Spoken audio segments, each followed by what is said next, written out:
Այս տարվա հունվարի 1-ից նկատվում է Արցախից բռնի տեղահանվածների կողմից Հայաստանի Հանրապետության քաղաքացիություն ստանալու դիմելիության աճ։ Ներքին գործերի փոխնախարար Արմեն Մկրտչյանն է խորհրդարանում տեղեկացրել։ Փոխնախարարը ներկայացրել է նաև 2025 թվականի տվյալներ, որոնց համաձայն Հայաստանի Հանրապետության քաղաքացիություն ստանալու համար դիմել է Արցախից բռնի տեղահանված 39650 անձ, որոնցից 27296-ին նախագահի հրամանով շնորհվել է քաղաքացիություն։ Մինչև 18 տարեկան 800 տղա առաջին 4 ամսում հրաժարվել է Հայաստանի Հանրապետության քաղաքացիությունից, հայտարարել են խորհրդարանական հանձնաժողովում քննարկման ժամանակ իշխանական խմբակցությունից հավելելով, որ սա խնդիր է բանակի համար։ Պատգամավոր Սարգսյանը շեշտել է, որ մենք խնդիր ունենք քաղաքացիությունից հրաժարվողների հետ կապված։ Մինչև 18 տարեկան արական սեռի քաղաքացիությունից հրաժարվող անձանց թիվը շարունակում է մնալ բարձր։ Հարցին, թե ինչ քայլեր է ձեռնարկում խնդրի լուծման նպատակով, ներքին գործերի փոխնախարարը պատասխանել է, թե Հայաստանի Հանրապետության քաղաքացիության դադարների հետ կապված ունեն ինստիտուցիոնալ խնդիր։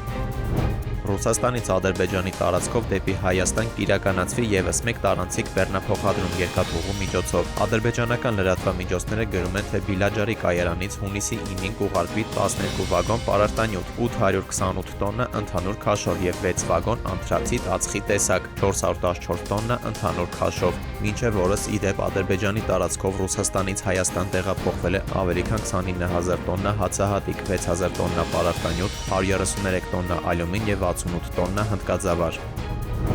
Այսօր ժամը 15-ի սահմաններում իրավապահները ահազանգ են ստացել, որ Աբովյան քաղաքի երիտասարդական 14 շենքի բակում վիճաբանություն է տեղի ունեցել, որի ժամանակ հնչել են կրակոցներ եւ կա վիրավոր։ Մինչև ոստիկանների ժամանումը Աբովյան բժշկական կենտրոն է տեղափոխվել մի քաղաքացի, ով գլխի մասում ունեցել է վնասվածքի հետքեր։ Նրան տեղում անհրաժեշտ բուժօգնություն ցուցաբերելուց հետո ռեանիմոբիլով տեղափոխել են Երևանի մասնագիտացված հիվանդանոցներից մեկը։ Ֆոտոլրագրող Շամշյանը փոխանցում է, որ դեպքի վայրի հարևանությամբ գտնվող ավտոտնակում հայտնաբերվել է Mercedes Maybach մագնիշի ավտոմեքենա, որն ըստ նախնական տեղեկությունների տուժածինն է։ Նախաձեռնվել է քրեական վարույթ, պարզում են դեպքի հանգամանքները, մասնակիցների եւ վիրավորի ինքնությունը, ինչպես նաեւ ձեռնարկվում են անհրաժեշտ միջոցառումներ հանցագործության գործիք հրազենը հայտնաբերելու համար։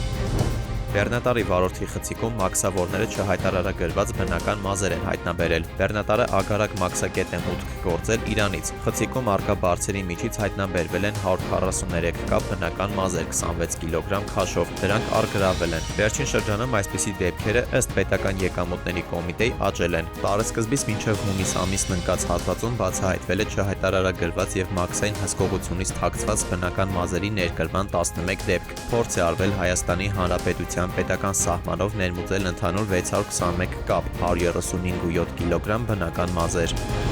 Առեղծվածային դեպք Կարագածոտնի մարզում։ Աղցք բնակավայրի բնակիչ 50-ամյա Գևորգ Մկրտչյանը գնալով գյուղից 1.5 կիլոմետր հեռավորության վրա գտնվող դաշտ անակնկալի է եկել եւ հայտնվել շոկային վիճակում։ Հովիվը Աղցք գյուղի սարում իր 7 կթուկ օվերին, 6 ցուլիկներին եւ 1 երինջին հայտնաբերել է սատկած։ Կա կասկած, որ անասուններին թունավորել են։ Դավիթ Թադևոսյան, ժամը լրատվական։